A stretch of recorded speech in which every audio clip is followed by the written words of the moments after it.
You can never plan enough. No matter how strong your business plan is, keep improving it, keep planning for the next 5 years, 10 years, 2 years, month, week, day. Always keep planning. The more you plan, the less chances of mistakes, less risks, and more chances to succeed. Welcome to the In Factor. Conversations about how great entrepreneurs started, stumbled, and succeeded. I'm Rebecca White, and on today's episode, I'm joined by my former student and social entrepreneur, Edward Carey. Ed is the founder and CEO of Environmental Cleaning Solutions, SA. EXA is a recycling company that has taken steps to address the issues of sanitation and employment in Haiti. Since its inception, EXA has collected over 60 million pounds of plastic material while providing income and opportunities to thousands of the citizens of Haiti. I'm delighted to have Ed join me today, and I hope you enjoy this conversation. Ed, it is so exciting to have you with me today on In Factor. Thank you for taking the time to be here. Thank you, Dr. White. It's a pleasure to be here. It's so exciting for me to have you on the show. I think you're the first former student that I've actually had the chance to bring on In Factor. So it's especially gratifying to have you here. I look back and I remember about 10 years ago or so when I first met you, and you were a student at the University of Tampa. And you used to show up in my office regularly with different business ideas. And then you had sort of a life-changing experience that led you to what you're doing today. So I wonder, let's open up. Would you mind to tell our audience a little bit about your company, what you do? It's very exciting. You're making a difference, and all the while following entrepreneurial principles. Tell us a little bit about it and a little bit about how you got started. Sure. So as you know, the story started when I was in my senior year at the University of Tampa. I flew back to visit family for winter vacation, and I happened to be from Haiti in the Caribbeans. And it was the same time that Haiti was hit with a 7.0 earthquake back in 2010. Mm-hmm. And, throughout that whole time, I always wanted to be an entrepreneur. I had different types of projects, but being able to witness this kind of tragedy changed everything. And I think my focus ever since has been to become like a social entrepreneur. And I dived into social entrepreneurship the second I graduated, right? So I started this company, which was the first in Haiti that purchased recycled materials, recycled content, and specifically plastic bottles. At the time, I would always see plastic bottles as trash, people are throwing them away. And I didn't realize that it was a commodity. So we started a company that purchases from individuals throughout the country. And it's been amazing to see how fast it has grown. Dr. White, we have thousands and thousands of people literally every day going out in the streets, picking up plastic bottles as their sole revenue source. Mm-hmm. So imagine the responsibilities that comes with it. So they're doing this on an everyday basis. We take the material, then we offer all types of support, transportation, training, where we can then process these bottles into a raw materials for consumers throughout the world. And there's been so much growing. There's been so much growth ever since. So that's how I got into it. Well, I've talked to you several times, especially shortly after you got started. And I know this is a huge operation, right? You're all over the country now, right? And you've put a lot of Haitians to work in many ways, thousands, like you said, that pick up bottles and trash and bring it in, and you pay them for that so that they can feed their families. But you have a number of employees as well, right? Tell us about the team that you have there and how that's all worked, how that's grown over the years. Right. So the direct operation includes about 40 direct employees. Those are everyday people that come. It includes the administration, human resource, through people helping sort out the facility, operators. A good 40 would be the number. Mm-hmm. And how many did you start with? I started with 2. So classic entrepreneur, you and one other person. And I know you had some challenges when you first launched. You had to raise money, right? And develop a facility. And I can see you, our audience can't, but you're right there in Haiti now in what looks like a brand new facility. But can you tell us a little bit about the development of the company over the past 10 years? Sure. So we hit a few bumps throughout the road, right? But I guess I see it more like it has to happen for you to become successful. So when we first started, we got hit first with, I have to tell you that China was the main buyer of or recycled materials. Mm-hmm. And at the time, China was getting stricter on regulations and the types of materials they were receiving, the quality. So at first, everything was mixed together. It was easy to bail and come back and ship. Then it became to the process of color sorting. Then they needed us to change the quality in terms of the type of how they receive the material. So we went from baling to grinding to washing the flakes. And then it's been going on and on. But we've had different challenges, such as seeking capital has been difficult in Haiti. Being in the Caribbean, but I'm guessing all the other Caribbean countries are suffering the same issues. It's hard to find finance. The requirements usually ask for minimum of 30% cash collateral or some kind of collateral. The risk analysis that they make is very, very difficult. It's very strict. So they're not very open to that entrepreneurial, innovative mindset. Mm-hmm. So we had to find a way. We had started with friends and family for funds. Then we were able to find that collateral to go towards the banks. And then from there, we were able to build up relationship with our clients where sales were growing, orders were growing. We had different relationships where they could even advance us on orders. And then with those strategies, with those methods, I was able to grow the company. Does that make sense? Mm-hmm. Yeah. So you've had to learn a lot along the way, right? I mean, this was not something you grew up knowing about. What's been your strategy for figuring this out, from going through all those processes, and then also at the same time running a company and then hiring people and managing people? How have you learned about all of that? Besides what you learned from me, which I'm sure was right. part of it. I was going to start with that. I have to say that I was very lucky in that sense because, again, yes, it started with my professors. I've had access to my professors throughout my years. It's over 10 years. We're still talking. A lot of students don't have that type of relationship.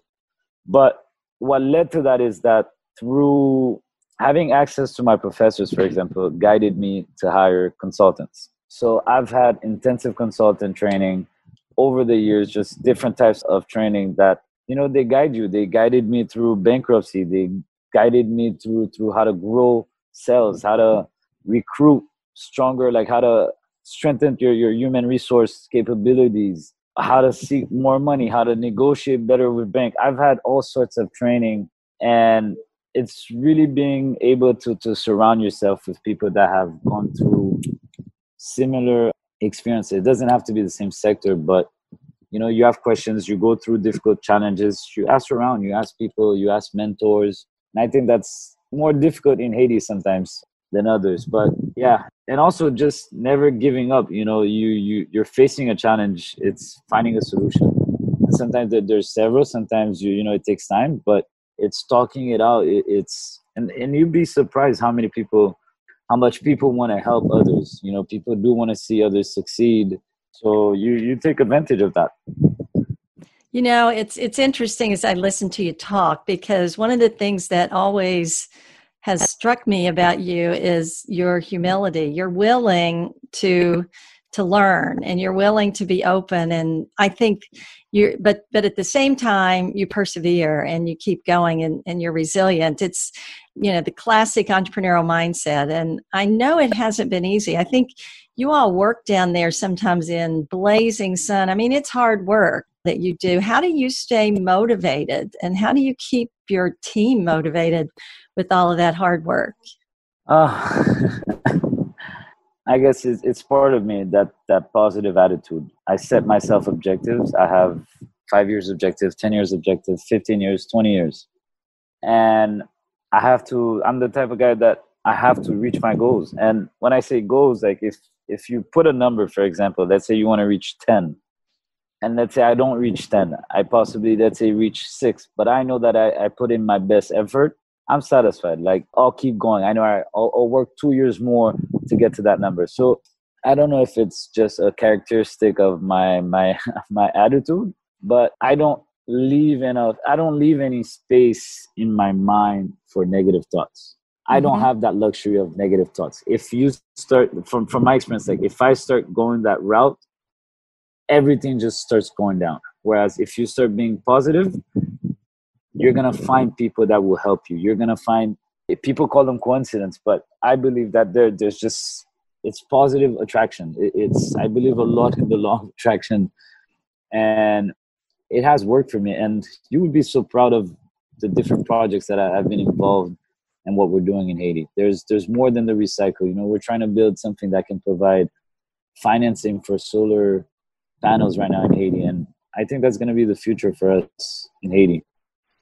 Well, I am definitely proud. And you mentioned social entrepreneurship. That's been your passion, and that's been what's driven you. And again, I'm so impressed and so proud of what you've done. And tell us a little bit about how, there's, I think, a lot of other students and a lot of listeners to this podcast that probably would like to think about a social enterprise. And yours is truly one. I mean, thousands of people whose lives are improved because you've done what you do. And I know that puts a lot of pressure on you, but how do you measure your social impact? And tell us a little bit more, tell the audience a little bit about the social impact of what you've done and what you want to do.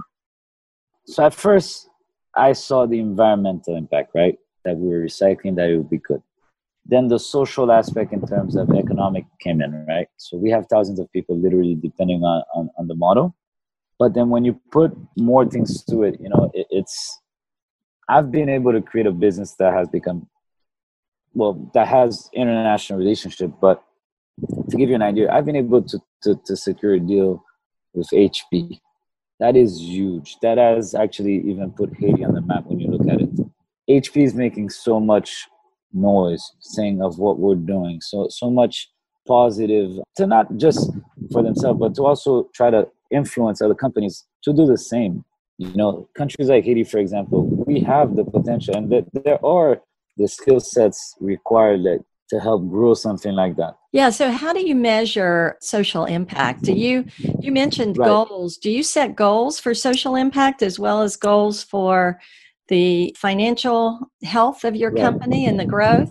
Sure. So how do we measure social impact? There's different. We have internal objectives, internal goals, in terms of, the amount of people that we want to influence, the amount of people or the amount of pounds, for example, that we want to reach by certain times.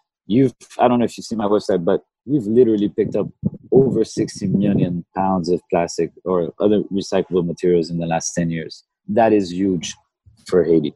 We also do smaller visual impact where, like, let's say we target an area and we take images of before and after to see if we notice a change on the society. We also do a lot of partnerships. So we've worked with NGOs and other entities that are purely towards social and health benefits. So we try to have social measurement, metrics as well.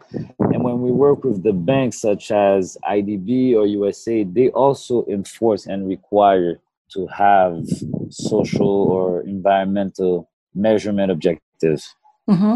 That's very interesting. You said you take photos and you look at the impact.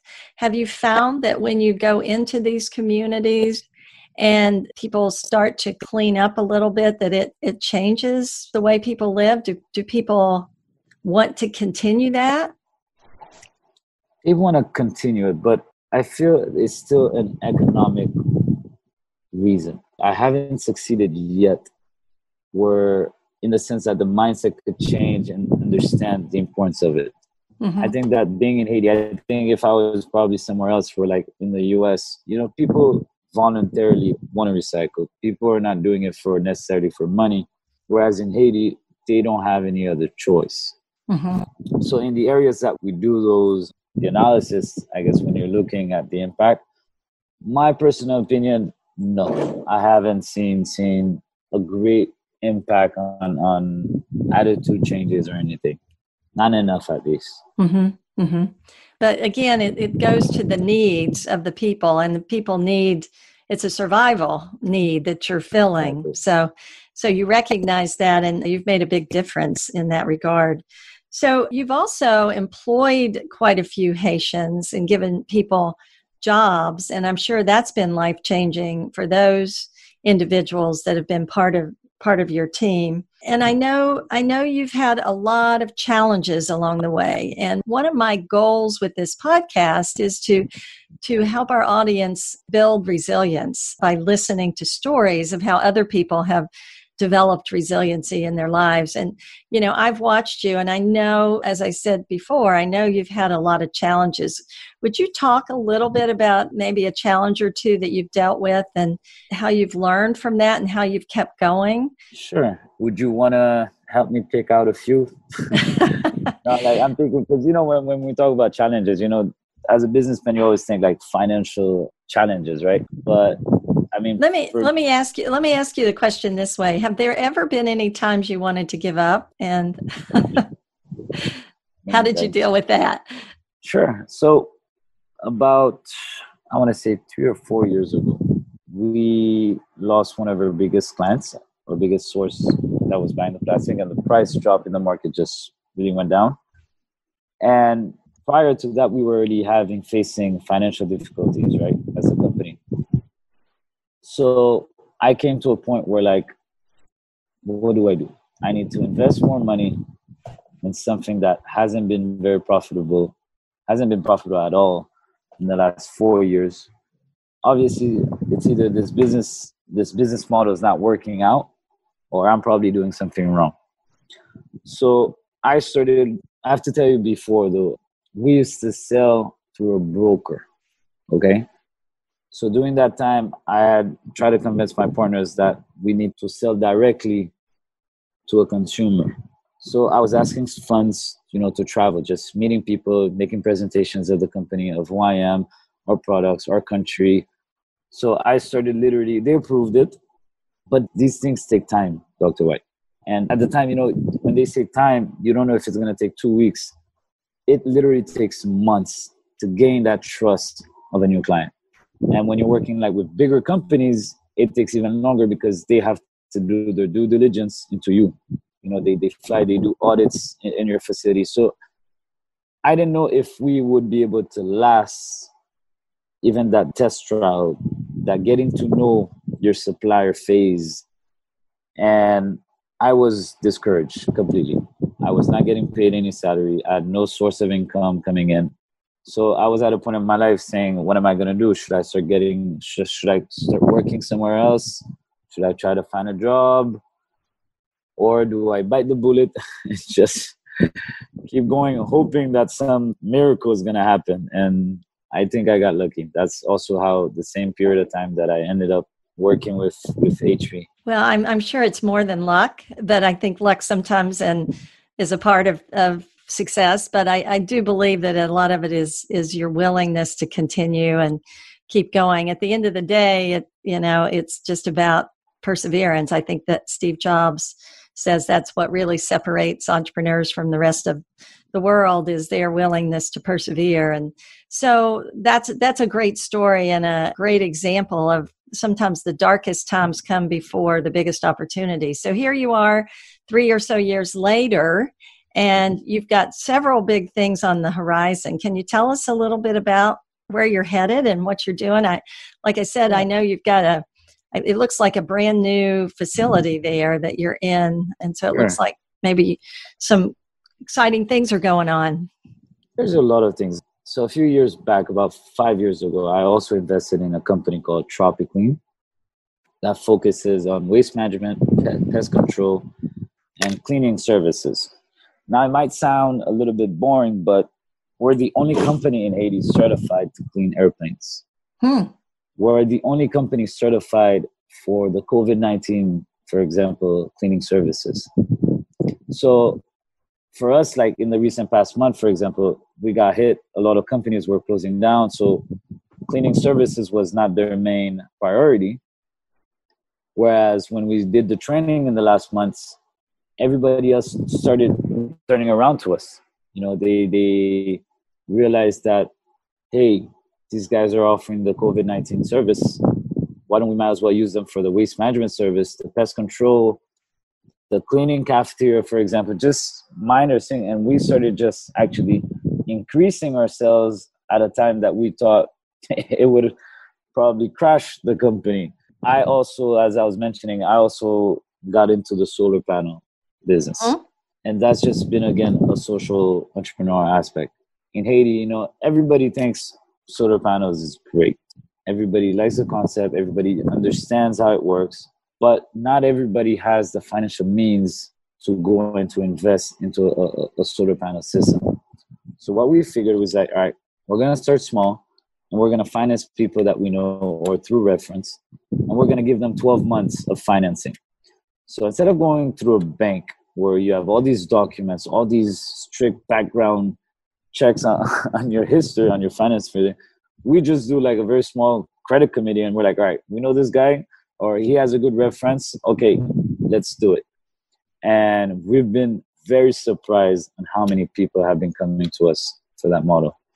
So, and my goal, my objective with this is that hopefully in 2 years, I have enough clients that I can go towards a bigger bank, for example, or find an investor and just help grow this whole model throughout the Caribbean. Because I'm sure other countries in the proximity from Haiti, at least, could use that. And the last thing that we're working on right now is, as you see in the background, this facility is a state-of-the-art facility that we partner up with HP and a company called Laverne based in Montreal. And we're basically going to expand the EXA, the recycling operation, into an international, how do you call that, standards? Would that make sense? So yeah, this is supposed to be able to wash the plastic to a level where like any company can make more stuff out of recycled content coming from Haiti. You know, a lot of people think Haiti, you know, they don't have the capabilities. The quality is not going to be good. I don't want to go down there. So I don't know. It's a positive change. That's really amazing and exciting. You might remember that I always used to say, if you want to find an opportunity, look for a problem. And I think you learned that lesson well, because you've identified a lot of different problems, and not just problems like people need energy, but they can't always get the financing they need to get it. So you're working every part of the supply chain, if you will, to make these things happen. And that's so impressive and really exciting. As I was listening to you talk, Ed, I heard a lot about relationships. And I'm wondering, is Haiti a country that still relies heavily on relationships? Yes, Haiti does rely heavily in relationship. I don't know if it's the culture, but things tend to take a long time. And a lot of times, like when you want to get things done, you have to make a phone call to somebody that you know or something that can help make things move faster. For example, you want to get a quotation for like an electrical startup or setup. It's going to take days before they can send out a team to make an evaluation. Then it takes an amount of days to do the quotation. And once you approve it, it takes so much longer. So sometimes when you know people, it helps go faster. I don't know if that was where you wanted to orient it. So, and I'm assuming that trust is also a part of that you build over time, an important part of the equation. So you've got international company relationships. How did you develop those? So we worked on those relationships through another company that we kind of partner up with in Haiti called Thread International. And they were actually the ones that they were trying to sell the plastic basically to help increase the revenues for the collectors.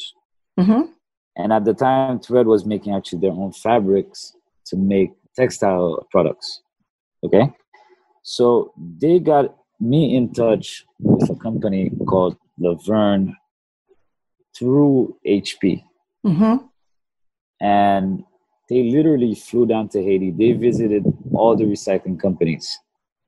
And we just had a better chemistry, I guess. We got along from, I guess, the first, how do you call that? The first sight. Mm-hmm. They liked my understanding and my objective in terms of a social entrepreneur. Mm-hmm. They realized that I was not doing this for the money. I was doing this to make a difference in my country. They realized that I was doing this to make a difference in people's life. So they're like, well, this model can work. You know, yes, we can make products out of this, but it has such a economic and social impact that we should try to make this happen. We've been working on this for like 4 years now. Mm-hmm. So yeah, things don't happen quickly a lot of times, but again, it goes back to perseverance, right? And having a vision and your passion for what you're doing. So you mentioned the COVID, the virus that we're all dealing with right now. How hard has Haiti been hit by COVID? And, you know, you already mentioned that you're already finding opportunities in that, but has that impacted your country and your business significantly? It has. A lot of businesses have been forced to shut down.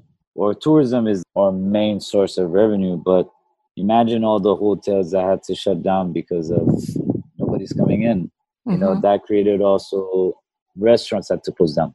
You know, you have companies that literally, like in terms of their sales wise, shut down. So they were forced to shut down as well.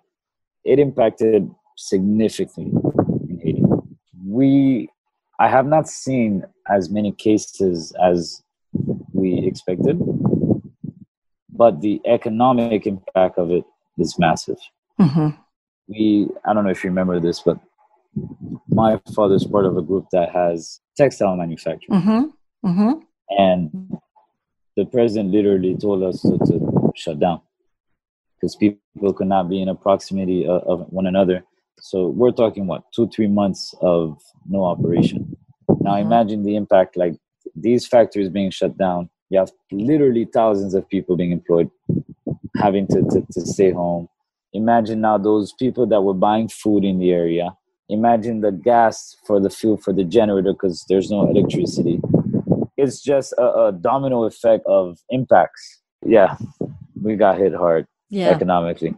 Yeah, it's been tough worldwide, but I'm sure it's very challenging there. And again, it's so impressive to see what you're doing to not only as an entrepreneur find ways to solve problems during this, but also to help people continue to keep going economically when they're hit like this. What would you say, Ed? You know, a lot of our listeners are people who would like to be like you, successful entrepreneur. What would you say to them, you know, was the number one reason for your success?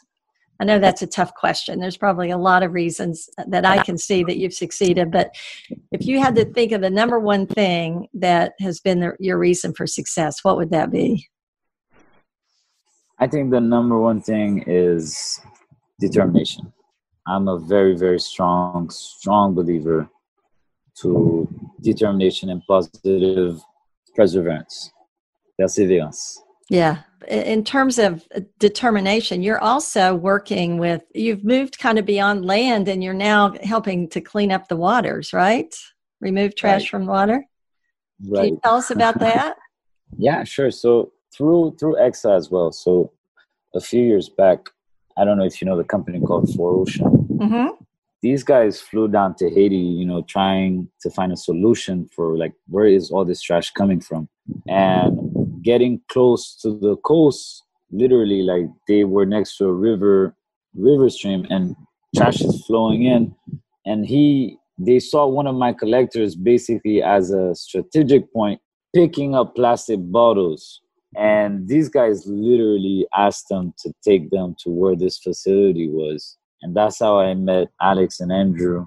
And we were able to set up a partnership where we helped them with their operation here. But Four Ocean literally focuses on cleaning trash, all types of trash in the ocean. So we were lucky to represent them in Haiti. Does that make sense? Yes, absolutely. So you're an international businessman who has taken your idea from college that came after a personal experience, seeing devastation, and turn it into an amazing social enterprise that has impacted thousands of people. Your company is cleaning up the land, cleaning up the waters around Haiti, and you're now involved in solar energy and actual literally cleaning of buildings and sanitizing, especially during this COVID experience. And you're about to launch a big international partnership with HP and a Canadian company. Wow. So exciting and so impressive. And I know it all goes back to what you said earlier: determination, hard work, willingness to learn, resilience, the true entrepreneurial mindset. It's been such an honor to talk with you today, Ed. I look forward to catching up with you personally again, but I'm so glad you took the time to share a little bit about what you're doing. I know you're really busy with that new facility and everything that you're doing. But before we close, if there was one piece of advice that you could leave with somebody, if you wish you'd gotten it maybe 10 years ago, what would that advice be? Planification. You can never plan enough. No matter how strong your business plan is, keep improving it, keep planning for the next 5 years, 10 years, 2 years, month, week, day. Always keep planning. The more you plan, the less chances of mistakes, less risks, and more chances to succeed. Great advice. Yeah. So you are a social enterprise, and I know a lot of our audience would probably like to check out EXA and some of the other things that you're doing. Can you tell the audience where they can find you and find the business, some of the information about your businesses? Sure. So we mostly use social media, specifically Instagram. So if anybody types in, EXA Haiti or Four Ocean Haiti or Tropiclean SA Haiti, they'll find more information about what we do. For the solar panel, it's Haiti Green Solutions. So yeah. And EXA is ECSSA, right? Right. That's how it's spelled. Ed, Carrie, you are amazing, and I'm so honored that I got to be part of your journey and that you were willing to spend a little time with us today. Thank you, and God bless all of you down there. Dr. White, thank you so much for having me, and my success, you have done way more than you think. You've influenced it a lot. Thank you for always being there for us, and you've always guided me. And I think you will continue to do so. I'm always here for you. Thank you for saying that, Ed.